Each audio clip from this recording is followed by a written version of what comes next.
What's up guys, it's Brandon Childs, and today we're going over an exercise called rows. Now everything we do in life we tend to use the front of our bodies, meaning when we're driving, reaching for things, we hardly ever do anything to where we use our back. Now what this leads to is a lot of bad posture, which leads to, when you get old, you're bounded like this. We don't want that to happen. Now there are many different ways to do this exercise, but there's only one way that puts your body in a position where it has no choice but to use the right muscles to correct your posture, and that's what we're going to be going over today. Now that doesn't mean those variations are incorrect and shouldn't be done.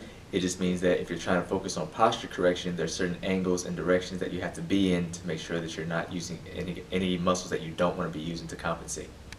So to do rows, all you'll really need is either a cable machine or resistance bands. Today I'll be using a cable machine, but if you're at home you can use resistance bands. They'll basically give you kind of the same benefit. Now I recommend doing this exercise kneeling because essentially when you're standing up you can really overcompensate using your legs to kind of help you lean back and hold that weight. Whereas when you're in a kneeling position, you're taking your legs out of the picture and you're forcing yourself in a position where your hips and your abs and everything up top has to use all this strength to control the weight versus using your legs.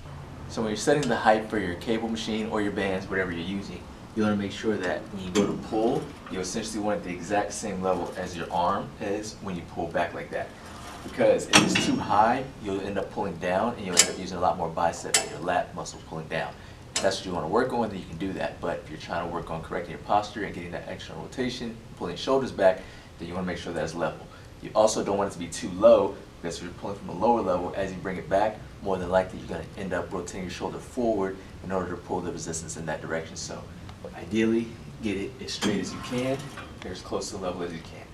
The next thing you want to do is, if I'm going to be pulling with my left hand, I'm going to line the cable up with my right side. This is because once you line that up, as you can see, it creates this diagonal angle in my arm here, so that way, when I do go to pull, first thing I want to do is retract my scap, of course. As I go to pull, I have to pull my hand out and my elbow in order to get the cable behind me.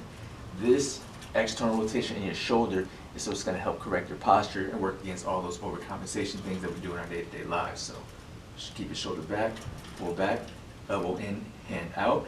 As you can see, all these muscles in my back are engaging. And then as you go back, you want to make sure that you keep your shoulder engaged back. You don't want to let it pull forward like that, because then you're creating some wear and tear on your rotator cuff. So keep it engaged back, get that stabilization from your scap, pull it back, keep your shoulder engaged back the entire time.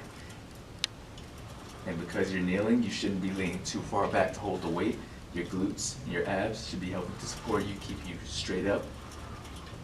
And it takes your bicep and legs out of the equation so that you can focus on working on the posterior delt, scap, upper back to correct that posture. Thank you guys for watching. Be sure to like and subscribe, and if you have any questions or requests, make sure you leave them in the comments so that I can continue to make content that will bring out your ultra instinct.